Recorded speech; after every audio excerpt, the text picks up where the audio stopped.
La question qui se posera dans la pensée de la plupart des personnes est la suivante. Comment obtiendra-t-on tout ceci dans l'Église, les églises et l'individu? Il y a une réponse, mais nous mettra au défi jusqu'au tréfonds de nous-mêmes et en chaque point de notre vie.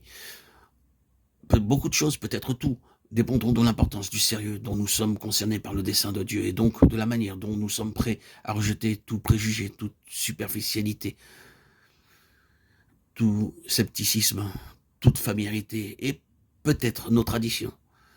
C'est l'universel recours des apôtres. Les choses en leur temps étaient-elles autrement que ce qu'elles devaient être? Y avait-il dans l'Église de Rome une condition qui demandait un formidable correctif tel que cette grande épître à leur adresse, l'épître aux Éphésiens? Y avait-il un état de choses à Corinthe, des divisions, des manifestations de la chair, des désordres, des rivalités, des dissensions, et pire encore, réclamant un correctif tel que la première épître à l'Église dans cette ville? Y avait-il un mouvement naissant de réprobation de la grâce pour le légalisme avec toute la conséquence de perte de la gloire en Galatie? Y avait-il une mouche dans la belle huile du parfumeur à Philippe?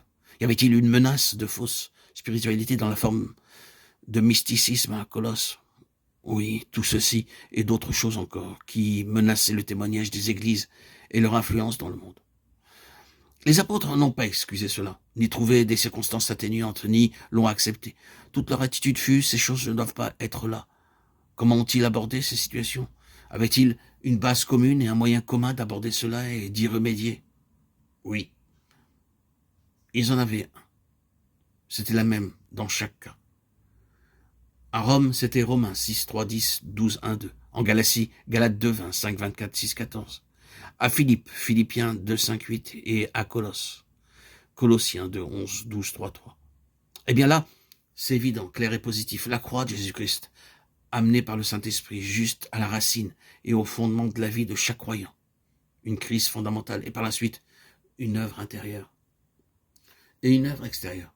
Nous, vous, je, ce sont tous les pronoms qui demandent une application directe. Les chrétiens croient au Saint-Esprit, ils sont très nombreux à désirer connaître le Saint-Esprit comme une réalité et une puissance dans leur vie.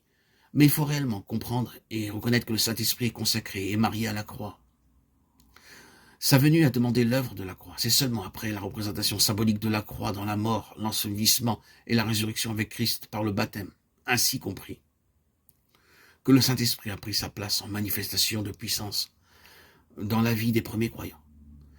Parce que le pivot de toute chose que la croix était censée traiter est la vie du moi, le principe du moi, ce que le Nouveau Testament appelle la chair. Le Saint-Esprit conduit ceux qui se trouvent dans son gouvernement dans les expériences qui sont calculées pour exposer, amener à sa croix la vie du moi de l'enfant de Dieu. C'est une part fondamentale et inséparable de l'activité du Saint-Esprit pour rendre efficace et réelle la signification de la croix.